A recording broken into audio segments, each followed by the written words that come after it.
Hi, it's Wallace and welcome back to my booktube channel. Today I am going to be talking about horror books. I recently wrote a post for Book Riot about the horror genre and my experience with it. I was a huge fan when I was young, and then there were a few times in my life where I had to cut it out because it got a little too scary. And well, I'll link to the post below so that you can read it and see for yourself. I am the queen of freaking myself out, and while it's very fun, it can also be something that's not conducive to sleeping. So, I get the fact that not everybody likes this genre, and I get the fact that some people want to try it, but if you try a book and it's going to be too scary, then you're kind of screwed because you've already scared yourself.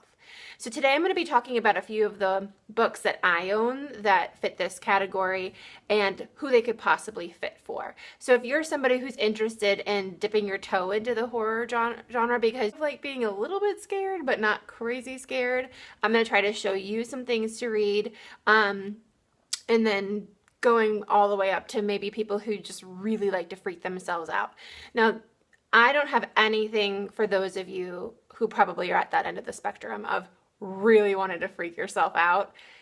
You're probably going to have to go elsewhere to find that because I just don't own it yet. But I'm working my way up. And if you have any really great suggestions for those people, put them in the comments, please, because I definitely have been being asked about this lately.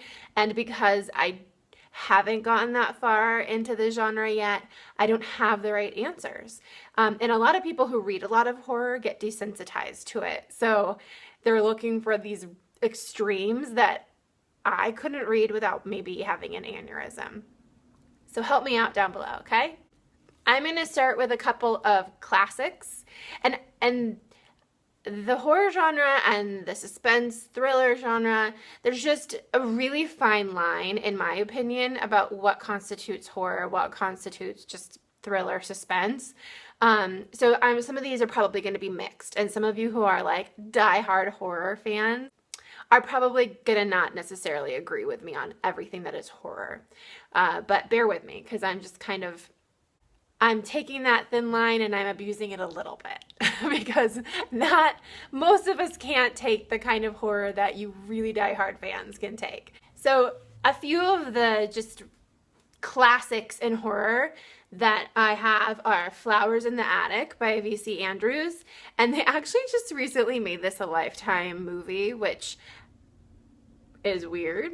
Lifetime movies are not movies that you usually associate with horror, but I read this one. This is absolutely something that people who get very, very scared can read without getting scared probably almost at all. And I'm a little nervous saying that because I do know that there are people out there who are very sensitive to scary. So I guess let me preface this by saying, if you're somebody who just balls out gets scared no matter what you're watching, like you get scared at like Halloween commercials and stuff like that, like don't read any of these. I didn't just assume that I'm telling you not to read any of these. But if you can handle a little bit of scary, a little bit of thrill, then that's what I'm talking about as like the lowest end of the spectrum of scary. This is not very scary. It's creepy. It messes with your mind a little bit, maybe. I mean, not really, but I think that's the intention. It's not spooky, ooh-ah scary. We Have Always Lived in the Castle by Shirley Jackson is another one of like the classic scary books. It's basically about a haunted house, ghosts, etc. So fun, scary. This is a go-to. This is one that like everybody recommends. I've had this on my shelf forever. I will be reading it this Halloween, and I am not anticipating that I'm going to get very scared. And now that I just said that, I'll probably be sleeping with the lights on. I recently have mentioned Horrorstor. This one is coming soon. It's really campy. It is a little scary. I think I've mentioned before that it was not one that I liked to read. I could read it until evening, but I could not read it at night. And it's not so much that it's going to scare your brains out. It's more just you're going to start noticing the noises in your house a little bit more.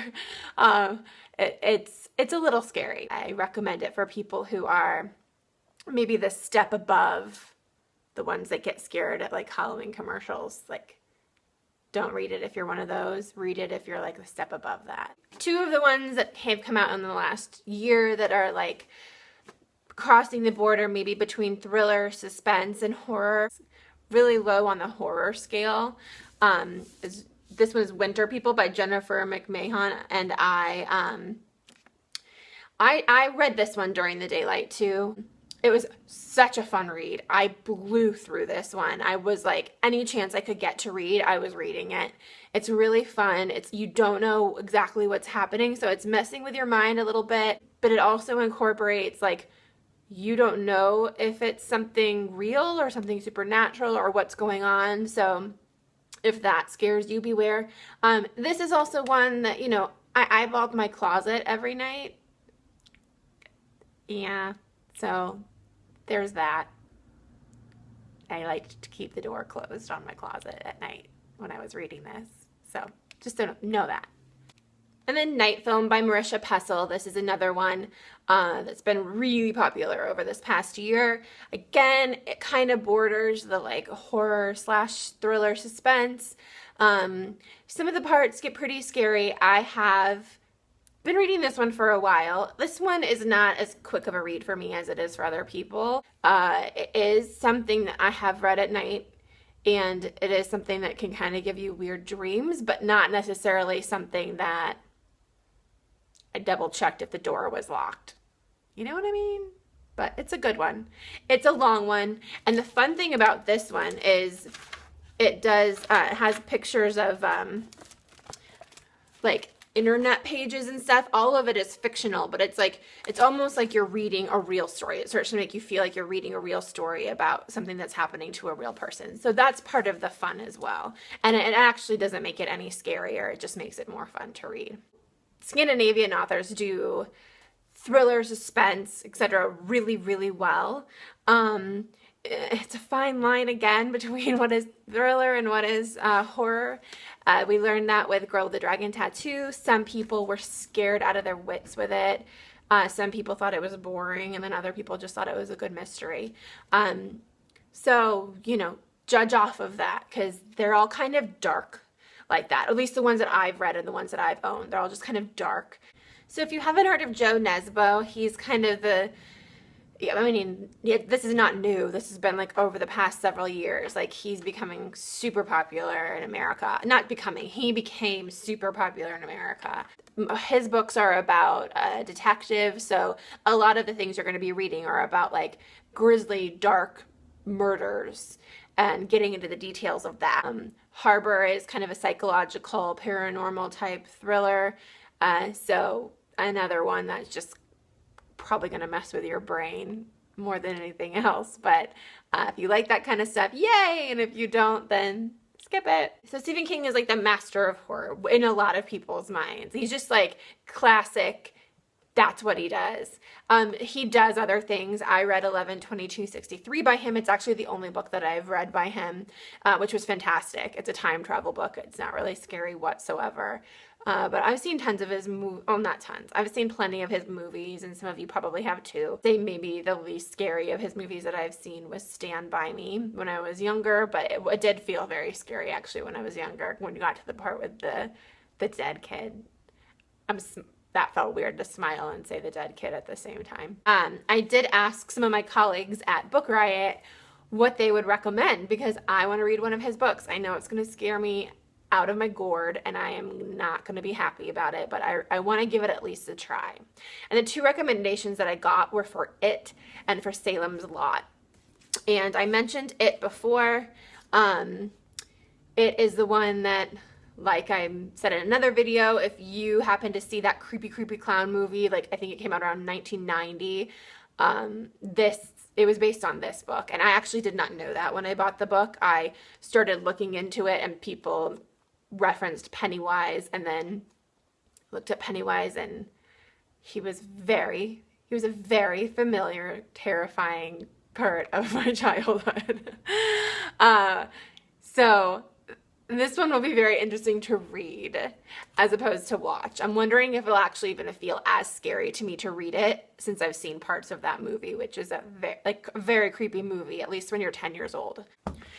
Salem's Lot is actually was harder for me to find. It wasn't as widely available, but I did find it recently, and I think I'm going to start with this one because it seems spookier to me. It's basically about a guy who goes back to his hometown and is kind of hoping that this old house, this old mansion that has like, that's my cat jumping up and down, and I paid her to do that to kind of creep you out with the shadow. So he goes back to his hometown and is hoping that this old creepy mansion that has a bunch of folklore about it will help inspire him for his writing. And instead, while he's there, two boys go off into the woods, one of them goes missing, and then it's a story about what happened to the kid and is there something creepy going on out there in the woods. So this one is going to freak me the F out because I happen to live in a rural area, probably won't be sleeping very much while I'm reading it, and it's pretty thick, so that means I probably won't be sleeping for a while. Wish me luck. Oh, and Peter Damian and I from Book Riot are actually going to read this at the same time. He has assured me that he will not freak out at all, so I've promised to freak out for the both of us. If you want to join in and just read it, we're not doing a schedule.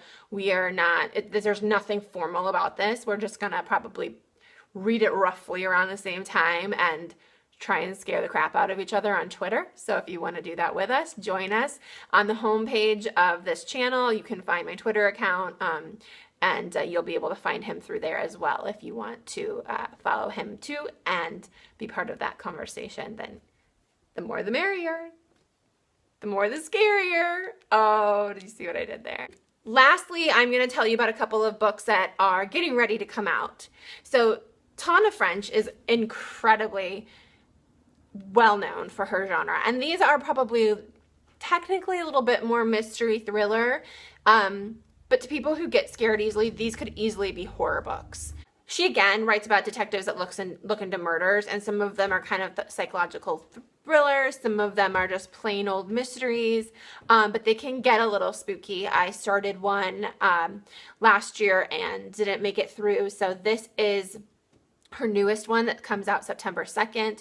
The very, very short premise of it is a photo on a card is sent in of a boy who was murdered like a year ago, and the caption says, "I know who killed him." That's how the book starts. In my head, that's freaky. This one, Visions by Kelley Armstrong, is the follow-up to a book called Omens. I've been assured by the publicist that you can read this as a standalone because I have not read Omens.